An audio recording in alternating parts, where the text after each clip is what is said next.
Donc, bonsoir à tous. Donc oui, je suis Florian Ziliox, ancien QA lead de Mythic et désormais Product Owner. Je ne suis pas là pour vous parler de comment on devient Product Owner depuis la QA, mais pour parler de stratégie de test. Vaste sujet.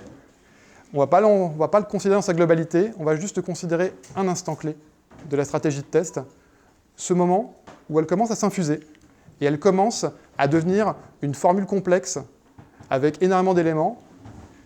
Ce moment où, effectivement, oui, on l'élabore, et il y a une question qui se pose, c'est comment on la partage.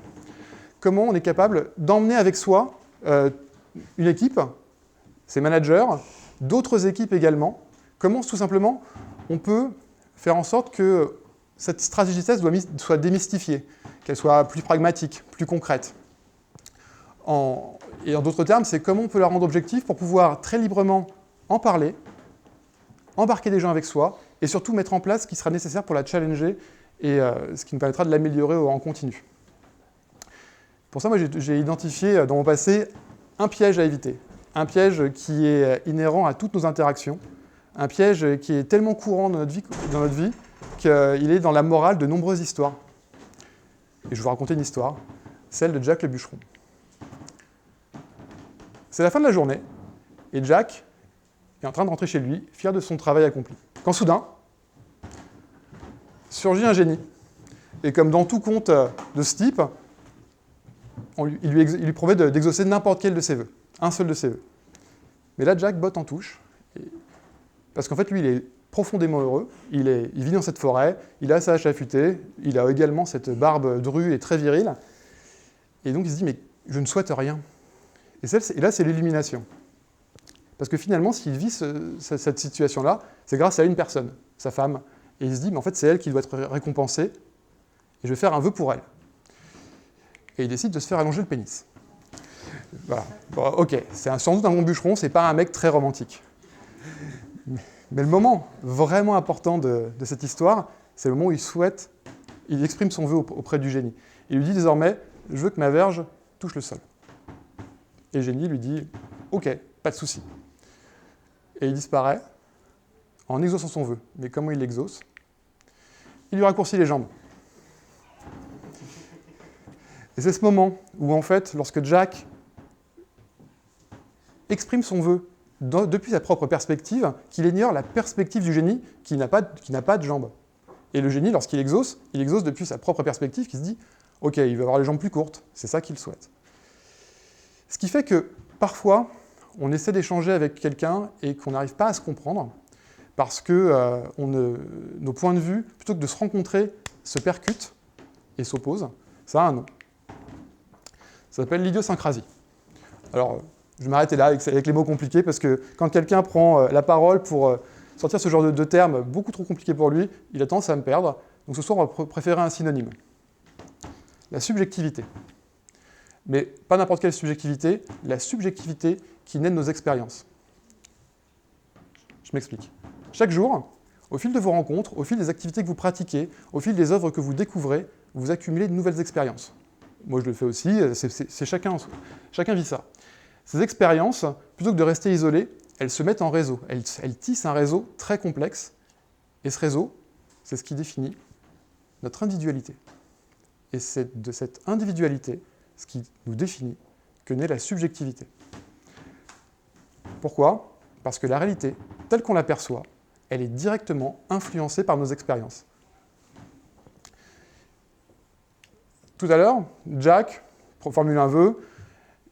Lui, il pense effectivement de son point de vue, le génie l'exauce mal, mais finalement, imaginez-vous maintenant, vous êtes dans une équipe agile.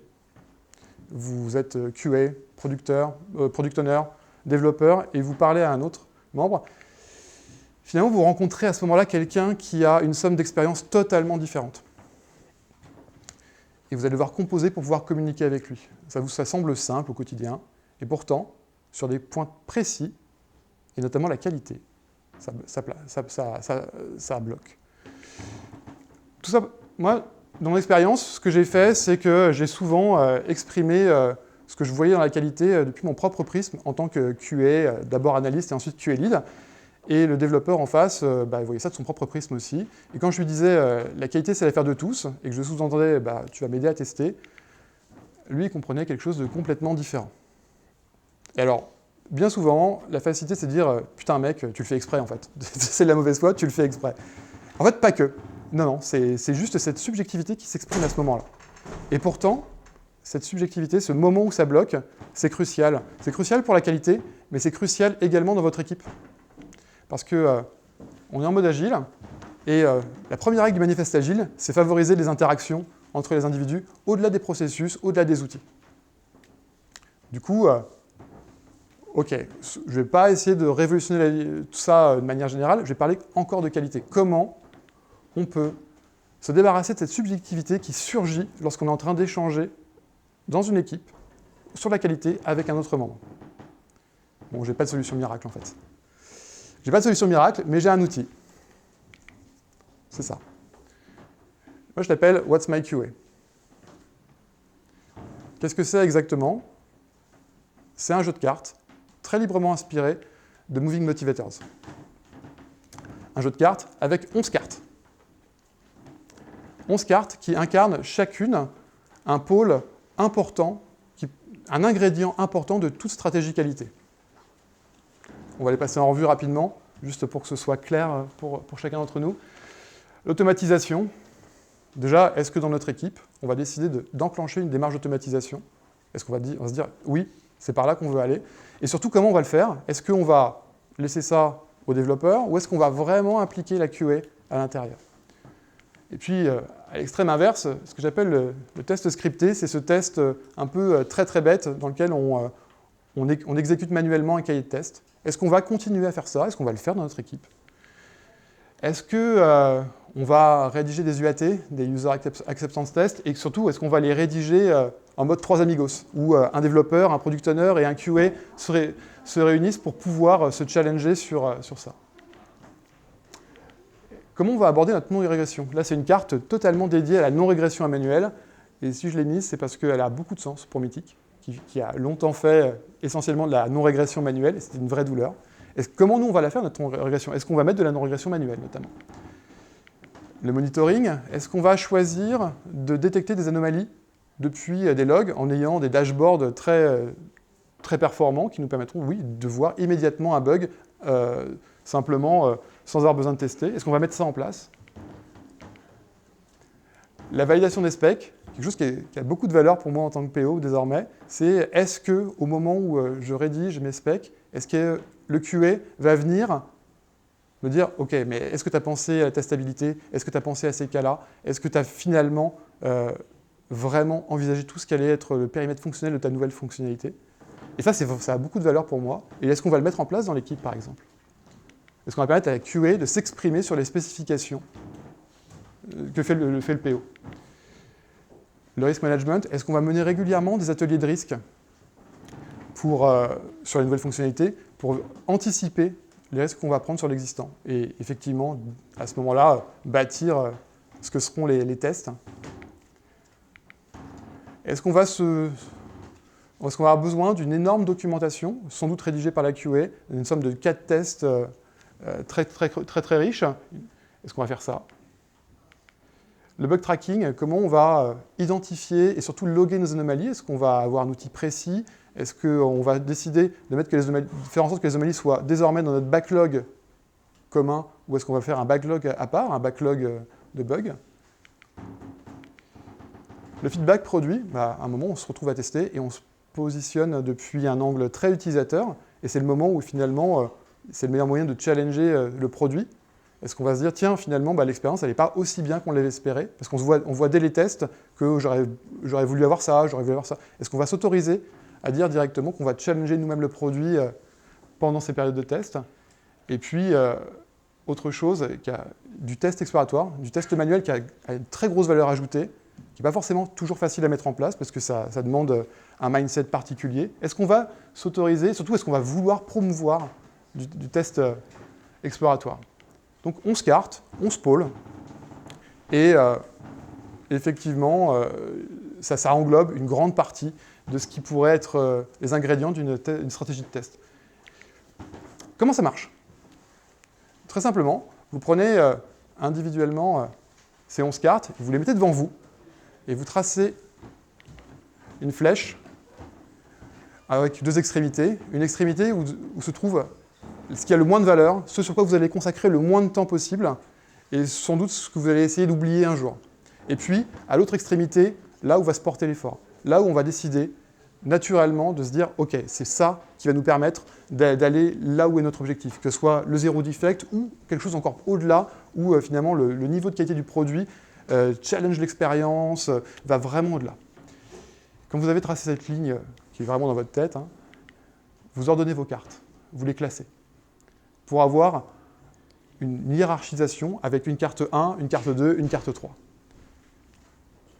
Et puis, si certaines cartes vous semblent inutiles, et je pense que ça peut être le cas de certaines, pas la peine de les mettre dans le classement, on les ignore, on les met à la poubelle. Et à partir de là, vous avez votre stratégie de test incarnée de manière très pragmatique, et elle est lisible en un regard. Et si elle est lisible en un regard, c'est le moment de la partager avec votre équipe. C'est le moment de vous dire, tiens, c'est le moment où je peux la montrer, et n'importe qui va pouvoir dépasser son propre prisme pour voir de manière très visuelle ce que j'exprime.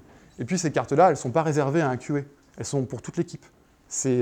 Chaque membre de l'équipe doit pouvoir se dire, moi aussi j'ai envie de construire ça, et de challenger la vision du QA, du testeur à l'intérieur, pour pouvoir arriver à quelque chose qui est plus intéressant. C'est le moment où cette stratégie, on l'élabore tous ensemble, sur des principes simples et visuels. Ça marche très bien en équipe. Ça marche aussi à d'autres moments. Ça marche notamment quand on a envie, quand vous avez dans une entreprise une communauté QA qui se réunit parfois pour faire ses rétrospectives, c'est le moment de se dire, tiens, on va échanger sur de bonnes pratiques et se raconter comment on pratique la qualité dans son équipe. Ben voilà, moi je la pratique comme ça, comment tu la pratiques? Tiens, j'y vois des points d'amélioration, on peut se challenger à ce niveau-là. Et puis, c'est aussi un outil qui me semble intéressant lorsque les personnes de tous horizons se réunissent pour discuter de la qualité. Un peu comme ce soir. Je ne sais pas si vous le voyez venir, mais je vous propose de jouer. Alors, jouer avec les cartes, ça me paraît un peu compliqué. Mais j'ai une autre solution. Si on vous a demandé de vous mettre sur le Wi-Fi tout à l'heure, c'est pour pouvoir vous connecter à un mini-site qui va vous permettre de faire exactement la même chose avec ces cartes-là. C'est-à-dire créer votre classement personnel et le partager. Donc ce que je vous propose, c'est d'imaginer que là, on est une gigantesque équipe. On a décidé de construire un produit tous ensemble et on va parler de notre stratégie qualité. Chacun de son côté crée sa petite hiérarchie et ensuite la partage et on regardera les résultats ensemble. Pour se connecter au site, super simple, il y a un QR code et une petite URL. Et je vous propose qu'on se prenne juste 5 minutes. Vous ordonnez les cartes telles que vous le souhaitez. Vous pensez bien à valider. Et quand le timer s'arrête, on regarde les résultats ensemble.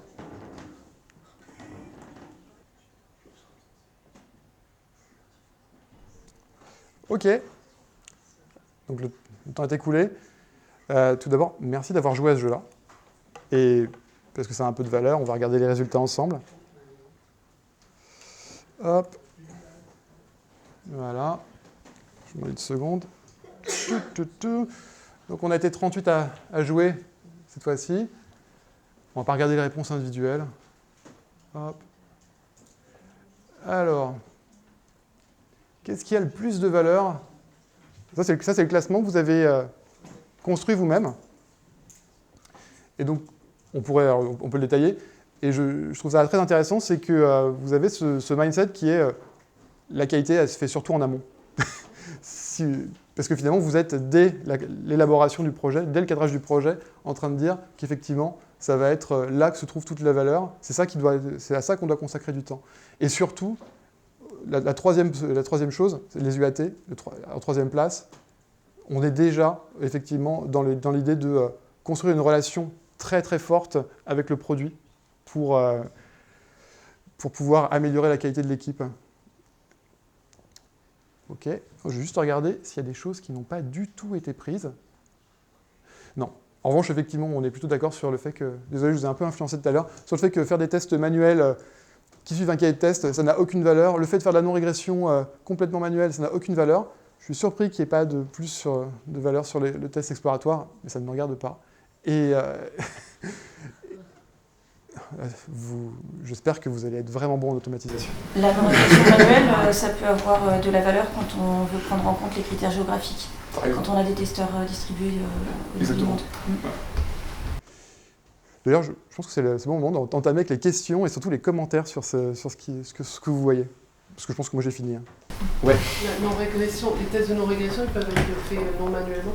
Là, j'ai mis une carte vraiment où on dit que c'est fait manuellement. C'est-à-dire que globalement, si on est capable de le tacler de manière automatique, c'est qu'on va le mettre dans l'automatisation.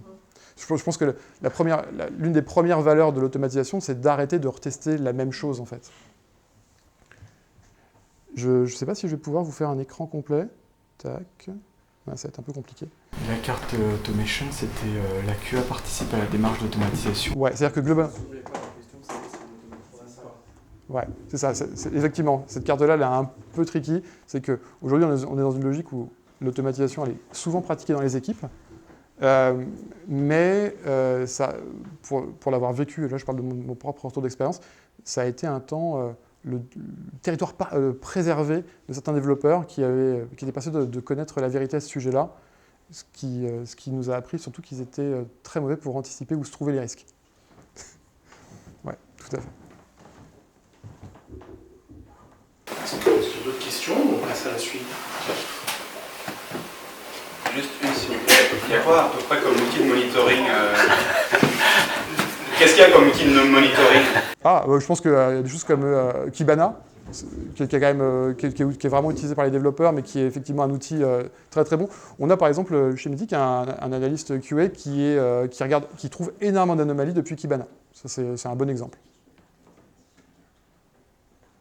Pas d'autres questions? Ok. Alors, je vais finir avec une dernière chose. Tout d'abord, j'ai amené des jeux de cartes. Donc si vous, tout à l'heure, une fois que la table ronde est terminée, vous voulez prendre un jeu de cartes, vous pouvez le prendre.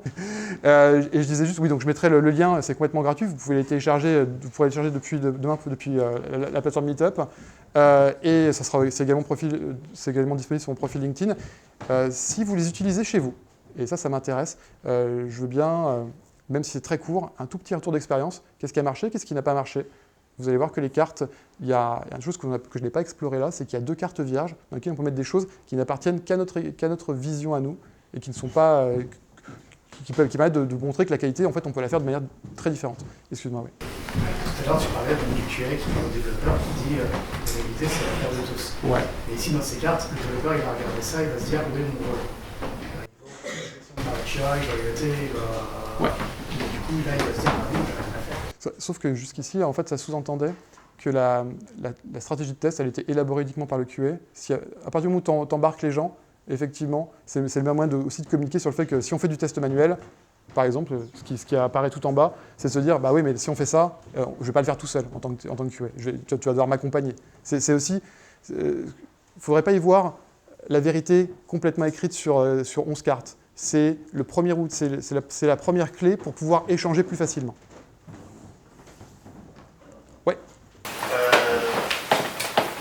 Là, en fait, toi, tu classes selon l'ordre d'importance. Et d'un autre côté, quelque part, tout est important. Et comment tu peux dire, justement, comment t'expliques aux gens, justement, qu'il y a tout... comment je pourrais dire ça? Quand tu arrives à un moment à dire, est-ce qu'il y a des choses qui sont moins importantes que d'autres, ça veut dire que, quelque part, il y a toujours ce risque que quelqu'un va dire, moi, on ne va pas, par exemple, le monitoring, on ne va pas le faire parce qu'on n'a pas le temps, on n'a pas d'argent, on n'a pas de situation encore. Je suis d'accord, c'est rationnel. Là, c'est une notion de temps et d'énergie qu'on y consacre aussi. Donc c'est ça, si on estime qu'il y a beaucoup de valeur là-dessus, donc c'est là qu'on va porter notre effort. Tout ça, c'est aussi, là, on a bâti quelque chose qui était genre la vision idéale qu'on aimerait avoir tous.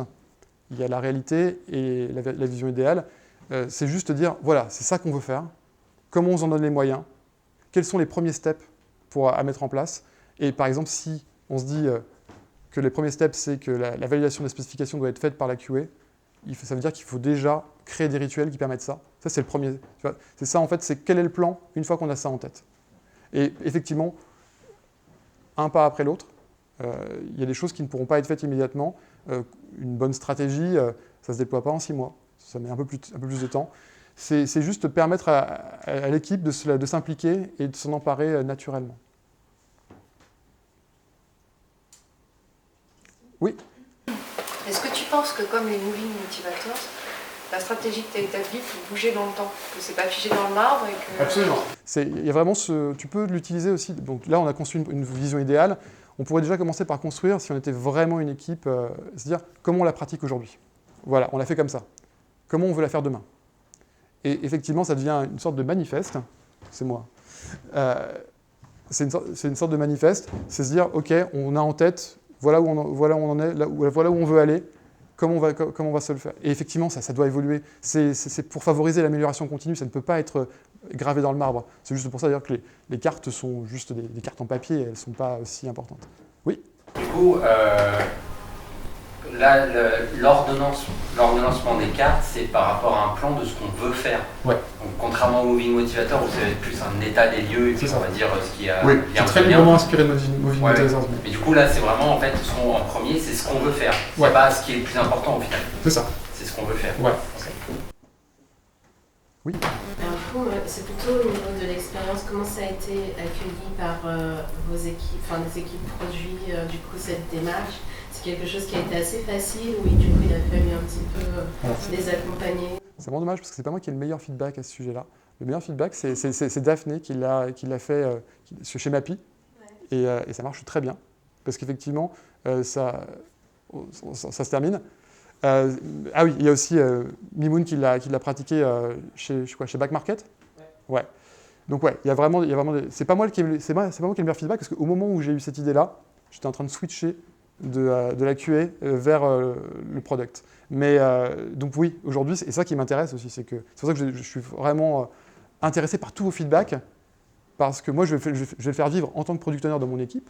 Je vais embarquer un QA avec moi pour faire ça, mais je sens que la valeur, elle va se trouver sur les gens qui sont réellement concernés au premier degré. Je pose la dernière question. Oui. Quand est-ce que tu présentes ça sous la forme d'un atelier, à un Agitour ou autre? Ah oui, si, alors ça oui, c'est pas un truc que j'ai anticipé, mais effectivement je suis complètement ouvert pour le faire partout où vous voulez. C'est-à-dire que si un jour vous vouliez m'inviter chez vous pour l'animer la première fois avec votre équipe, surtout n'hésitez pas à me contacter. Vraiment. Chez vous, c'est dans votre société. Hein. Ouais, c'est ça, c'est vrai. J'aime bien que tu ne... C'est vrai que j'ai reçu des invitations bizarres. Bon, je propose qu'on applaudisse Florian. Merci beaucoup.